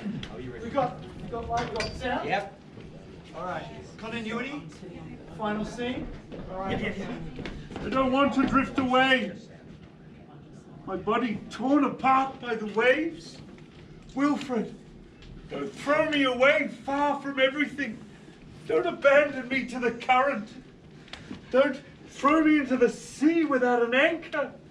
I don't want to be dragged at the whim of the waves. A mangy dog, a piece of flotsam, torn apart by ferocious fish, by boat propellers, by the reefs. I don't want to. Stop! I don't want to be toyed with by the waves. I'd rather be left to rot in the sun, my bones slowly engulfed by the sand, or just burn me. We don't want to burn you. If you don't find a way to anchor me under the sea, then bury me or leave me on the shore. There isn't a single rock anywhere on the beach. I don't know. You're alive, I'm dead. It's up to you to figure it out. I'm dead and I can't help. I know. I have an anchor. A solid anchor. Bring him the bags. We've been looking for a guardian and a place, and now we'll have the most faithful of guardians and the most secret of places. Here. This bag contains the names of the people from the North region. Here, in this one are the names of those who live in the east. Take this. Mine contains the name of the people who live by the sea. Mine contains the names of those from the mountains. And mine are the name of the residents of the Great Plain. Don't worry, I've protected them well. And these are names of people from the south region. Hold on to them tightly. They'll anchor you firmly to the soil of your country. Down there, maybe you will find a god or devil, an angel, or maybe just a lot of fish. But I hope that you will find the soul of an old dog that will come and sit right next to you. You won't be dead anymore. You'll be shepherded. We entrusting you with this flock. Be then once again, for all eternity for us, the keeper of flocks. My soul is comforted, yet I'm suddenly racked by a great turmoil. Oh, I'm heading to the great quiet of the depths. Playmates, I'll have the names of my country. There, among the fish, I'll be the keeper of flocks. I'm leaving you behind, forever orphans. And even if I have to be a madman to live, I leave you the earth. I leave you life. Waves are carrying me away. The sea is swallowing me. I'm heading to that land where all is made in our image. From now on, I'll walk on water. Wilfrid, Simone, Amay, Massey, Sabay, Josephine. It's time for you to set off. Walk along the roads, exhaust yourself walking, leave before day breaks, and rage at the end of roads, at the end of cities, at the end of countries, at the end of joy, at the end of time. Right after love and sorrow, joy and tears, loss and lamentation. There is the ever-changing tideline and the open sea. The open sea that carries everything away and is now taking me,